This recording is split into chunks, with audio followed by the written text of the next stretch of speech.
Hello student, welcome to all of you in our period. Today we will read subject SS lesson 3 Indian Constitution. Student constitution का मतलब होता है संविधान। Indian constitution यानी भारतीय संविधान। संविधान में कायदे कानून फॉलो किए गए हैं और हमारे भारतीय संविधान के बारे में आज हम रीड करेंगे। And in it rules and regulation and government follow this rules and regulation. Student, everyone has rules and regulation. Without rules and regulation, how can be running a government? And what will be happen if rules and regulation will not in our country and every country? You know, student, every country has their one constitution as like our. Some constitutions are written and some are unwritten. Our constitution is a written form, and so we will read today Indian Constitution. Okay student, now you have to listen and carefully understand. Okay, Haley, Priyansi and Sachin are watching the final match of World Cup of 2011 on TV. Haley, Priyansi, Sachin ये तीनों अपने parents के साथ world cup final देख रहे थे 2011 का. Which period? 2011. TV में देख रहे थे अपने पेरेंट्स के साथ. An exciting match is going on between India and Sri Lanka. एक बहुत अच्छी एक्साइटिंग मैच थी, रोमांचित मोड़ पे थी वो मैच. किसके किसके बीच में थी? Between India and Sri Lanka. Who will win the world cup? India और श्रीलंका. हर एक के everyone has arising question in their mind कि क्या होगा, कौन जीतेगा, इंडिया जीतेगी या Sri Lanka. Sri Lanka had put up a challenging target for India to achieve but with the fearless batting of the Indian captain Mahendra Singh Dhoni, India won the world cup. You know, the first inning Sri Lanka first inning उसने खेल चुकी थी श्रीलंका और उसने एक challenging target दिया था complete करने के लिए, वर्ल्ड कप विन करने के लिए एक चैलेंजिंग टारगेट था इंडिया के पास. बट इंडियन कैप्टन है, उसने बहुत ही बहादुरी से और बहुत ही निडर होके बैटिंग की महेंद्र सिंह धोनी ने और वर्ल्ड कप जिताया, जीत गए. Everyone was rejoicing in victory. अब जीते थे तो सब आनंद मना रहे थे और सब उसका मतलब अपने जीत की खुशी हासिल कर रहे थे, मना रहे थे. Heli said to her mother while watching TV, mummy the previous match between England and India resulted in tie. अब हेली टीवी देखते देखते उसने अपनी मम्मी से पूछा, मम्मा इसके पहले जो मैच हुई थी ना इंग्लैंड और इंडिया की, वो तो टाई हुई थी. What does the mean tie? इसका मतलब क्या होता है? टाई का मतलब क्या होता है? अब एवरी स्टूडेंट है, वो छोटे बच्चे हैं एज लाइक यू, तो उनको आप तो 7th में हो बट सॉरी 8th में, लेकिन कुछ बच्चों को अभी भी पता नहीं होता है कि टाई का मतलब क्या होता है. तो उसने पूछा, तब उसकी मम्मी ने बोला, Neeta ben said, Heli for a popular game like a cricket the ICC has systematically form rules. ICC यानी इंडियन क्रिकेट, ICC का फुल फॉर्म होता है इंडियन क्रिकेट काउंसिल. तो ये जो इन्होंने अपने अलग से इनके सिस्टमेटिकली रूल्स होते हैं, तो ये सिर्फ ICC के ही नहीं है, ये तो मतलब ऑल गेम में कोई भी स्पोर्ट्स की गेम होती है, जैसे हॉकी हो, बैडमिंटन हो, फुटबॉल हो, कबड्डी हो, सबकी उनके अपने अपने रूल्स सेट किए होते हैं. तो a tie in a match means that both the teams have an equal score. तो इसी तरह जो हर एक मतलब जो टाई का मतलब होता है दोनों कंट्री के बीच में जो टीम होती है दोनों के स्कोर सेम होना, दोनों ने जितने ही स्कोर बनाए तो टाई कहलाती. Even the games like football, hockey, kabaddi etcetera have their on set of rule. Cricket में तो होते ही हैं, बट जो अदर गेम होती है जैसे hockey, kabaddi, football, badminton etcetera, इन सब के अलग अपने रूल सेट किए होते हैं। If a game has no so many rules, अगर गेम के इतने सारे रूल्स हैं, then to run the administration of a population nation, तो फिर इतना बड़ा आबादी, घनी आबादी, पॉपुलेशन है, घनी आबादी वाला देश जो है, उसको एडमिनिस्ट्रेशन के लिए we surely require well frame rules. तो हमें सचमुच ही मतलब रूल्स की ज़रूरत पड़ेगी, जो फ्रेम रूल्स बनाए गए हैं। और इतना बड़ा देश है, उसको गवर्नमेंट चलाना हो, स्मूथली एडमिनिस्ट्रेशन करना हो, तो we need rules and regulation. तो इंडियन कॉन्स्टिट्यूशन में रूल्स एंड रेगुलेशन फ्रेम किए गए हैं। और कैसे हैं ये? This is first, it is detail and ये प्रीएम्बल है। अब प्रीएम्बल में जैसे आप लोगों के बुक में स्टार्टिंग में एक पेज दिया था, उसमें लिखा होता है प्रीफेस, तो उसमें आपके इंडेक्स जैसा होता है, कौन से उस पर मतलब आपके बुक के अंदर क्या क्या है, कौन से लेसन है, आपको पूरे जब इन्फॉर्मेशन लेनी होती है तो आप फ्रंट पेज ओपन करते हो और उसमें ऑल पे लेसन के नेम लिखे होते हैं, कौन से पेज में है, ये सब आपको डिटेल दी गई होती है। तो ये is like this preamble of our constitution. तो ये जो कॉन्स्टिट्यूशन, हमें अगर कॉन्स्टिट्यूशन के बारे में, कोई भी रूल्स के बारे में, कोई भी एक्ट के बारे में जानना हो, तो we should first read preamble. तो फर्स्ट पेज में हमें पता चल जाता है कौन से पेज में किस बारे में लिखा हुआ है। और ये this is our preamble of constitution. तो we the people of India having solemnly resolve to constitution India, एकदम गंभीर रूप से हमारा जो इंडिया का कॉन्स्टिट्यूशन है वो बहुत ही गंभीर रूप से बनाया गया है, उसको रिसॉल्व किया गया है। सॉवेरियन, सोशलिस्ट, सेक्युलर, डेमोक्रेटिक, क्या क्या है इसमें इनटू, इसके अंदर सॉवेरियन सोशलिस्ट है, सेक्युलर, डेमोक्रेटिक, सत्ता, समाजवादी सत्ता, सेक्युलर, डेमोक्रेटिक, और जो हमारा जो सेक्युलर है ना धर्मनिरपेक्ष, डेमोक्रेटिक लोकतांत्रिक, रिपब्लिक गणतंत्र, and to secure to all its city, और सारे सिटीजन के लिए सिक्योरिटी, एकदम सिक्योर है। Justice, social, economic and political, न्याय है, सामाजिक है, इकोनॉमिक और पॉलिटिकल सारे मुद्दे दिए गए हैं। लिबर्टी ऑफ थॉट, सोचने की आज़ादी, एक्सप्रेशन, भाव प्रकट करने की, बिलीफ विश्वास, फेथ वफादारी, एंड वर्शिप यानी पूजा, भक्ति, equality of status of opportunity, ये सब की जितने भी मैंने रीड किए हैं पॉइंट, ये सब की हमें क्या दी गई? समानता। सभी वर्ग के लिए, चाहे कोई भी वर्ग हो, कोई भी रीजन हो, रिलीजियन हो, सबको समानता का अधिकार दिया गया है, चाहे वो धर्म का हो या अपने विचार प्रकट करने का हो, एजुकेशन हो, सब कुछ। And to promote among them all fraternity, और ये भी प्रमोट किया गया है कि सबके बीच में मित्रता का, भाईचारा बना रहे, ऐसा हमारा कॉन्स्टिट्यूशन बनाया गया है। Assuring the dignity of the individual and the unity and integrity of the nation, हमारे देश के प्रति सम्मान, एक दूसरे के प्रति सम्मान, एकता, ये सब, ये जो हम कॉन्स्टिट्यूशन पढ़ेंगे उसमें ये सब हमें पता चलेगा। In our constituent assembly this 26 day of November 1949 do hereby adopt an act and give to ourselves this constitution है। एक्चुअली हमारा जो कॉन्स्टिट्यूशन है 26 नवंबर 1949 को ही कंप्लीट हो गया था, पास हो गया था, बट वो रिलीज़ हुआ एंड एनफोर्स्ड हुआ 26 जनवरी 1950। बिफोर दैट डे 1950, 26 जनवरी के पहले in our country British rule थे, और उसके बाद 1950 26 जनवरी के दिन से हमारा अपना संविधान, आवर इंडियन कॉन्स्टिट्यूशन रिलीज़ हुआ।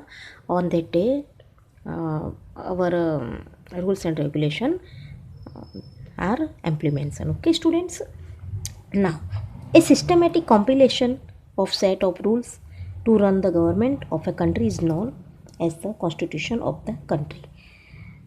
कॉन्स्टिट्यूशन का मतलब एक सिस्टमेटिक पूरा बनाया गया है, उसमें रूल्स है, रेगुलेशन है, किस तरह गवर्नमेंट को चलाना है, और गवर्नमेंट उस सिस्टमेटिक रूल्स के अकॉर्डिंग जो चलती है उसको बोलते हैं कॉन्स्टिट्यूशन ऑफ द कंट्री, कोई भी कंट्री का कॉन्स्टिट्यूशन होता है, according to constitution government management करती है, एडमिनिस्ट्रेशन करती है। Constitution can be in written और अनरिटन फॉर्म। कॉन्स्टिट्यूशन रिटन में भी हो सकता है और अनरिटन में भी हो सकता है। हमारा constitution start with the preamble. हमारा कॉन्स्टिट्यूशन रिटन फॉर्म में है और वो हमारा कॉन्स्टिट्यूशन ये दिस इज प्रीएम्बल, प्रीएम्बल से स्टार्ट होता है। How was the constitution of India form? जो इंडिया का कॉन्स्टिट्यूशन वो कैसे बना था, we will read about it. The constitution of India is the statement of national goal and aim such democracy, socialism, secularism, national unity etcetera. हमारा जो India का constitution है उसमें कई मुद्दे हैं, as like goals and aims in such, जैसे democracy लोकतांत्रिक, सोशलिज्म समाजवाद, सेकुलरिज्म धर्मनिरपेक्ष मीन्स सर्वधर्म एक समान, नेशनल यूनिटी राष्ट्रीय एकता एक्सेट्रा के मुद्दे इसमें स्टेटमेंट है हमारे कॉन्स्टिट्यूशन में। द कॉन्स्टिट्यूएंट असेंबली वो स्टेबलाइज्ड। अब इसके लिए कॉन्स्टिट्यूशन बनाने के लिए कॉन्स्टिट्यूएंट असेंबली का निर्माण किया गया था। इट स्टार्टेड वर्किंग फ्रॉम 9 दिसंबर 1946। अब ये जो कमेटी बनी थी सभा, असेंबली सभा, संवैधानिक सभा, तो उसने 9 दिसंबर 1946 से वर्किंग करना शुरू कर दिया था। वो अपने काम पे लग गई थी कॉन्स्टिट्यूशन बनाने के लिए। The constituent assembly was formed of prominent and distinguished scholar and leader. जो ये कॉन्स्टिट्यूएंट असेंबली बनी थी ना, किनके उसमें कौन कौन इंक्लूड थे? बहुत ही प्रसिद्ध, विख्यात, प्रोमिनेंट या महत्वपूर्ण लीडर थे, पढ़े लिखे लीडर थे, पढ़े लिखे बहुत बड़े एजुकेशनलिस्ट और लीडर्स उसमें शामिल हुए थे। There political vision and foresight was incorporate in the constitution. अब वो जो उनकी जो लीडर थे और ये जो बड़े बड़े स्कॉलर्स थे, इनका जो दूरदर्शी थी और उनका जो एक्सपीरियंस था, उन्होंने हमारे कॉन्स्टिट्यूशन बनाने में बहुत बड़ा सहयोग दिया। क्या किया? सहयोग किया। Leaders like Jawaharlal Nehru, doctor Rajendra Prasad, Sardar Patel, Maulana Abul Kalam Azad, Shyam Prasad Mukherjee, Sardar Baldev Singh etcetera provided their guidance. इनमें जो कौन कौन से लीडर थे, जैसे जवाहरलाल नेहरू, राजेंद्र प्रसाद, सरदार पटेल और मौलाना अबुल कलाम आज़ाद, श्याम प्रसाद मुखर्जी, सरदार बलदेव पटेल, इन्होंने अपने गाइडेंस, अपने सलाह सूचन उसमें दिए और कॉन्स्टिट्यूशन बनाने में अपनी सलाह, मतलब अपनी एडवाइस उन्होंने दिए। Frank Anthony represent the Anglo Indian community and HP Modi represented the Parsi community. अब इनमें जो फ्रैंक एंथोनी था उसने एंग्लो इंडियन कम्युनिटी को रिप्रेजेंट किया और जो HP मोदी था उसने पारसी कम्युनिटी को रिप्रेजेंट किया। उनके बारे में मतलब उसको रिप्रेजेंट किया। अब एंग्लो इंडियन के बारे में बताना, एंग्लो इंडियन का मतलब होता है कि वो बच्चा जिसके पेरेंट्स में दोनों में से कोई एक इंडियन हो और या फादर इंडियन हो तो मदर फॉरेनर होती, या तो मदर इंडियन हो और फादर फॉरेनर होता है, तो पेरेंट्स में से कोई एक फॉरेनर होता है और एक इंडियन होता है। ऐसे बच्चे जो होते हैं वो एंग्लो इंडियन कहलाते हैं। और पारसी कम्युनिटी एक अलग है, तो इनको रिप्रेजेंट करने वाले ये थे फ्रैंक एंथोनी और HP Modi. The committee had various constitution scholars like Alladi Krishna Swami Iyer, doctor BR Ambedkar, के मुंशी एक्सेट्रा। जो कमेटी थी उसमें बहुत सारे कॉन्स्टिट्यूशन स्कॉलर्स थे। उसमें अल्लादी कृष्ण स्वामी अय्यर बहुत पढ़े लिखे थे, वो जानकार थे, मतलब कॉन्स्टिट्यूशन स्कॉलर। और डॉक्टर BR आम्बेडकर, ये तो उन्होंने तो ड्राफ्टेड ही किया था, उन्हीं की कैप्टनशिप में हुआ था। KM Munshi etcetera. There were female member like Sarojini Naidu and Vijayalakshmi Pandit. Female भी कैसे पीछे रहती, तो इस कमेटी में जो कॉन्स्टिट्यूएंट असेंबली बनी थी उसमें फीमेल भी थे मेंबर्स। उसमें सरोजनी नायडू थी और विजयलक्ष्मी पंडित थी। Sarojini Naidu was first governor of India. India की सबसे पहली फीमेल गवर्नमेंट बनने वाली का नाम था Sarojini Naidu. Okay student, doctor Rajendra Prasad was elected as the president of the constituent assembly. जो कॉन्स्टिट्यूएंट असेंबली जो स्टेब्लिशमेंट की थी उसमें उनके जो प्रेसिडेंट के रूप में चुने गए थे वो थे डॉक्टर राजेंद्र प्रसाद। और there were number of sub committee to take care of various aspect of the constitution. सिर्फ एक कॉन्स्टिट्यूएंट असेंबली ही का ही निर्माण नहीं होता, सब कमेटी, उसमें उप कमेटियाँ भी अलग अलग तरह से बनाई गई थी, जिससे मतलब वो कॉन्स्टिट्यूशन के काम में हेल्प कर सके। And drafting committee which was headed by Dr. B.R. Ambedkar gave to the constitution in its final shape। जो ड्राफ्टिंग कमेटी थी उसमें जो उनके जो सबसे बड़े हेड थे वो डॉक्टर भीमराव अंबेडकर थे। उन्होंने अपना फाइनल शेप दिया था कॉन्स्टिट्यूशन का। फाइनल शेप यानी एक अंतिम ढांचा, मतलब जो पूरी तरह से निर्माण करके तैयार हुआ, वो किसने दिया था? लास्ट डॉक्टर भीमराव अंबेडकर ने। Total 166 meetings where held by the constituent assembly in a period of 2 years 11 month and 18 days। Total कितनी मीटिंग हुई? 166 मीटिंग हुई। 2 years लगे, 11 months लगे और 18 days, लगभग अप्रॉक्स 3 years कंप्लीट हुए, 12 days रिमेन रहे।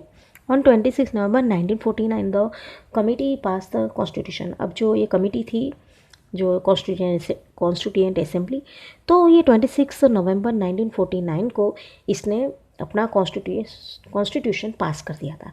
लेकिन विच वॉज एनफोर्स्ड ऑन 26 जनवरी 19, और जो 26 नवंबर को जो पास किया था वो एनफोर्स्ड कब हुआ? 26 जनवरी। इसीलिए हम लोग 1950 26 जनवरी से पर एवरी ईयर ना 26 जनवरी को हम we celebrate this day as a Republic Day। Okay, students, think, do you know why the day of 26 January was selected on to enforce the Constitution? आपको पता है कि ये 26 जनवरी को ही क्यों मतलब हमारा कॉन्स्टिट्यूशन एनफोर्स्ड हुआ? अदर डेट भी तो हो सकती थी, बट 26 जनवरी को ही हुआ। इसका आप रीज़न नेट में फाइंड करोगे। ओके स्टूडेंट, आप नेट में आप ये क्वेश्चन डालोगे तो आपको you get answer from net. Okay student, Maulana Azad, doctor Bhimrao Ambedkar, doctor Rajendra प्रसाद, सरोजनी नायडू, कन्हैयालाल मुंशी, ये क्रिएटर ऑफ द कॉन्स्टिट्यूशन के क्रिएटर है ये। ओके स्टूडेंट, ये सब के जो पिक दिए ये सब हमारे कॉन्स्टिट्यूट असेंबली के बनाने वाले हमारे ये मेन जो प्रोमिनेंट लीडर्स थे वो ये है। Why do we need a constitution? हमें कॉन्स्टिट्यूशन क्यों चाहिए? What if there is no constitution? अगर कॉन्स्टिट्यूशन नहीं हो तो क्या होगा? No country can function without a constitution. कोई भी कंट्री कॉन्स्टिट्यूशन के बिना फंक्शन नहीं कर सकती है, कार्य नहीं कर सकती, चाहे कोई गवर्नमेंट हो, डेमोक्रेटिक हो, सोशलिज्म हो या मोनार्ची सिस्टम हो, कोई भी। तो कॉन्स्टिट्यूशन सबके अपने अपने रूल्स रेगुलेशन होते हैं। विदाउट कॉन्स्टिट्यूशन कोई भी कंट्री फंक्शन नहीं कर सकती। A constitution serves many objective. Constitution हमें बहुत सारे हेतु मुद्दे उसमें होते हैं और वो हमें बताती है। It is a document which finally views the ethos and ideals of our country. ये जो डॉक्यूमेंट है कॉन्स्टिट्यूशन, उस एक तरह का डॉक्यूमेंट है, उसमें बहुत सारे इथोस आइडियाज़ हैं और सिद्धांत है, वो सब बनाए गए हैं और उसके अंदर लिखे गए हैं। Okay, it tells about the kind of government our country would have, और वो हमें बताती कि हमारे देश में किस तरह की गवर्नमेंट होनी चाहिए, कैसी गवर्नमेंट होनी चाहिए। How to run the administration of our country, हमारा वो ये भी बताती कि हमारे देश का एडमिनिस्ट्रेशन कैसे होता है और किस तरह चलता है। In a democratic form of government we elect our leaders, कैसे चलती है इसमें हमें पता चलता है इससे, कॉन्स्टिट्यूशन में भी, और इससे हमें पता चलता है कि हमारे देश में कैसी गवर्नमेंट है और किस तरह की गवर्नमेंट किस तरह चलती है। अकॉर्डिंग टू कॉन्स्टिट्यूशन के रूल्स एंड रेगुलेशन के अकॉर्डिंग गवर्नमेंट हमारी मैनेजमेंट करती है और कंट्री का एडमिनिस्ट्रेशन करती है। इन डेमोक्रेटिक, हमारा कैसा फॉर्म है? लोकतांत्रिक फॉर्म है हमारा देश में। सरकार कैसी? लोकतांत्रिक है। लोकतांत्रिक का मीनिंग होता है लोगों के हाथों में ही पावर होता है, सरकार को गिराने का भी, सरकार को उठाने का भी। By voting, it is a democratic country. जो डेमोक्रेटिक गवर्नमेंट होती है इसमें मेन रोल कौन करता है? Voting, election is main role. अगर इलेक्शन के बिना तो डेमोक्रेटिक कंट्री पॉसिबल ही नहीं है जो गवर्नमेंट होती है।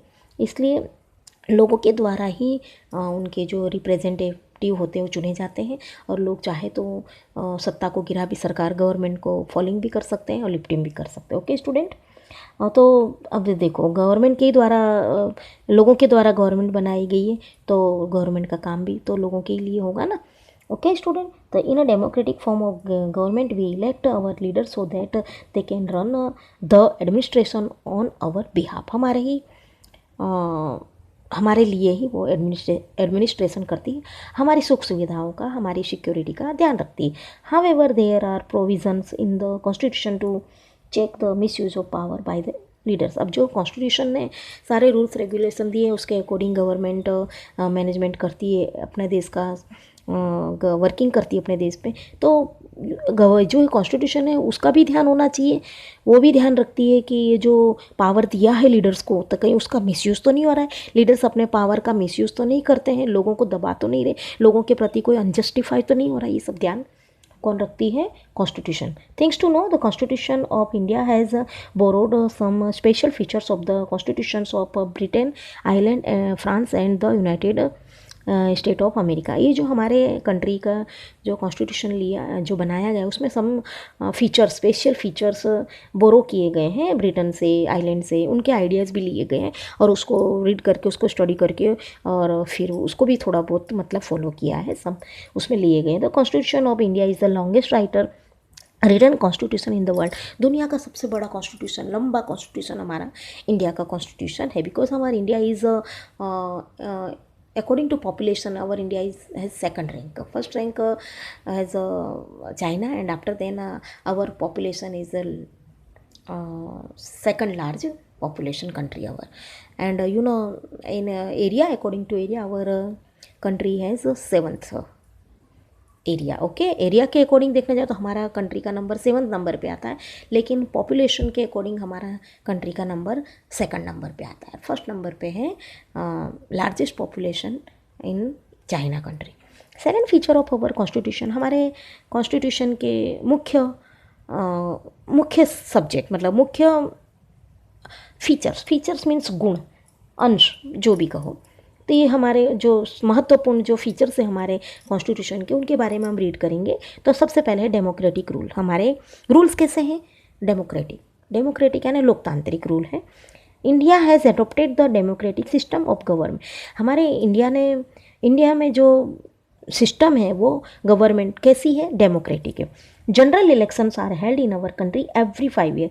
अब ये जो डेमोक्रेटिक सिस्टम है तो उसमें इलेक्शन में I have to say about election कि इलेक्शन का मेन रोल होता है। तो इलेक्शन हमारे हर 5 साल में होते हैं। कितने साल में? 5 ईयर्स में। Citizen above the age of 18 are eligible to cast their vote. अब सभी तो वोट नहीं दे सकते ना, छोटे बच्चे, उनको तो समझ में नहीं आएगा कौन लीडर अच्छा है। तो 18 ईयर्स अबो 18 ईयर्स के हो जाते हैं, उसके ऊपर वाले ही उनको ही राइट से वोट देने का हमारे कंट्री में। Okay, we can not imagine democracy without elections. हम लोग कल्पना भी नहीं कर सकते हैं डेमोक्रेसी में बिना इलेक्शन के। तो विदाउट इलेक्शन है democracy is not possible. People all over the country play their role in electing their representative. पूरे देश के लोग अपना अपना रोल निभाते हैं ऑल कंट्री के, और वोट दे के और गवर्नमेंट बनाते हैं। जो गवर्नमेंट की मेजोरिटी आती, ज़्यादा सीटें आती, वो अपनी गवर्नमेंट बनाती। जो पार्टी होती, जो भी पार्टी हो, कांग्रेस, बहुत सारी पार्टियां हैं हमारे देश में, तो जो पार्टी की मेजोरिटी होती है, जो सीट ज़्यादा आती, ज़्यादा तो वो पार्टी अपनी गवर्नमेंट बनाती है। Okay student, any voter of the country can contest an election respective of his और रिलीजन, कास्ट, क्लास और जेंडर। जो भी है इसमें ऐसा होता है कि कोई भी वोटर होता है, वो वोटर ऑफ द कंट्री, तो जो इलेक्शन में खड़े रहने के लिए, कॉन्टेस्ट ऑफ इलेक्शन खड़े रहने के लिए कोई भी जाति का, कोई भी धर्म का, कोई भी क्लास का या जेंडर का अपना खड़ा हो सकता है, वो उसमें इलेक्शन में वो पार्टिसिपेंट कर सकता है। The elected representatives rule for 5 years. अब ये जो इलेक्टेड रिप्रेजेंटेटिव प्रतिनिधि होते हैं वो 5 साल तक अपना रूल्स करते हैं, गवर्नमेंट चलाते हैं। और आफ्टर देन 5 ईयर्स या तो अगर उनकी पार्टी फिर से अगर गवर्नमेंट बनाती है और फिर से वो प्रतिनिधि जो रिप्रेजेंटेटिव अगर वो फिर से विन करता है तो वो अगेन रूल्स करता है। Every citizen enjoy the freedom to follow religion of his her choice as well as freedom of speech expression and thoughts. अभी जो हमारे देश के जो भी हर नागरिक को अधिकार है अपनी स्पीच देने का, अपने विचारों को प्रकट करने का, और फिर अपने पसंद का धर्म, मतलब वो कोई भी धर्म अपना सकते हैं। अगर किसी को मुस्लिम धर्म पसंद ना हो तो वो अपना धर्म भी चेंज कर सकता है, और कोई क्रिश्चियन धर्म भी कन्वर्ट कर सकता है, हिंदू में से कोई क्रिश्चियन में से हिंदू भी बन सकता है। तो अपने अपने चॉइस है, और अपने अपने चॉइस से अपना धर्म चॉइस करने का सबको अधिकार है। This is our second features.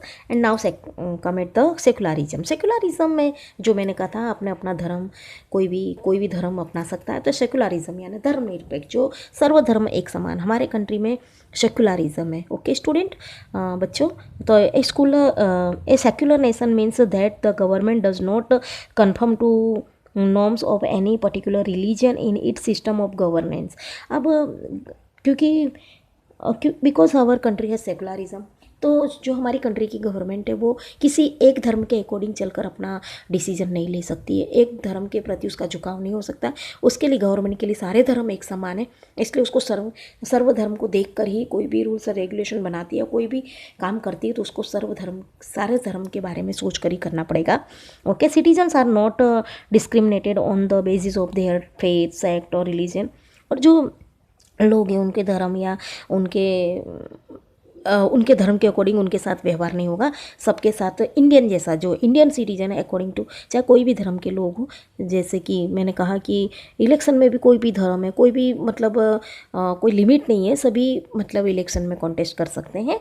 और इसी तरह कोई धर्म की मर्यादा नहीं है, मतलब सभी अपना अपना धर्म निभाते हैं और सबको मतलब रिस्पेक्टफुल है सब एक दूसरे के साथ। Even every citizen enjoy the right to follow and propagate the religion of his her choice. अब सभी जो सिटीज़न है उनको अपना धर्म के बारे में वो बता सकते हैं एक दूसरे को और एंजॉय कर सकते हैं। और हमारे देश में तो यूनिटी इन डाइवर्सिटी में यूनिटी है। अलग अलग धर्म के लोग, अलग अलग जाति के लोग, अलग अलग प्रदेश के लोग मिलजुल कर रहते हैं। तो ऐसे ही जो सेकुलरिज्म है उसमें हर सिटीज़न को अपना अपना धर्म मतलब फॉलो करने का राइट्स है। और एक दूसरे के साथ सभी अपने जो डेमोक्रेसी में सभी धर्म के लोग एक दूसरे का धर्म का रिस्पेक्ट भी करते हैं और एक दूसरे के धर्म के प्रति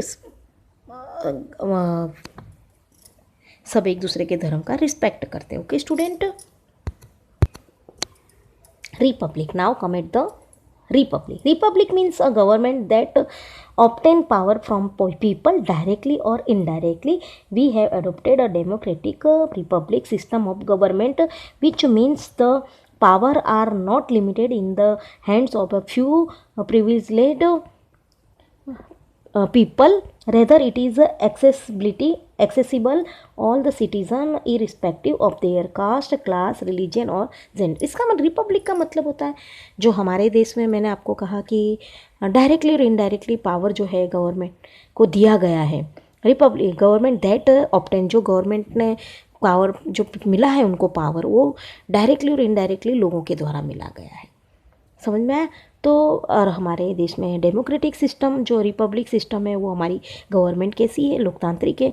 इसका मतलब ये है कि पावर किसी को ही कुछ लोगों के हाथों में नहीं है, लिमिट में नहीं है, और सभी लोगों के लिए बराबर पावर है, सत्ता दी गई है जो सभी लोगों को बराबर हो।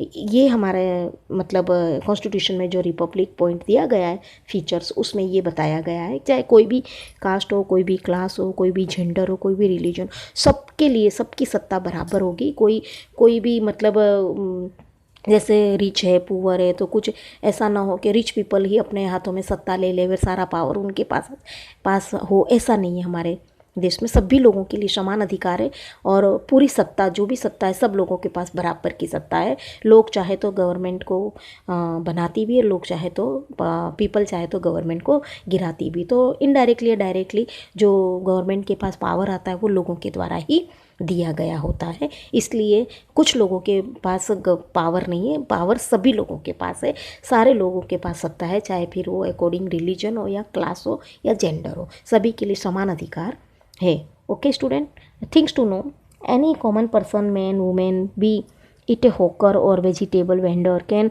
Become the sarpanch of a village.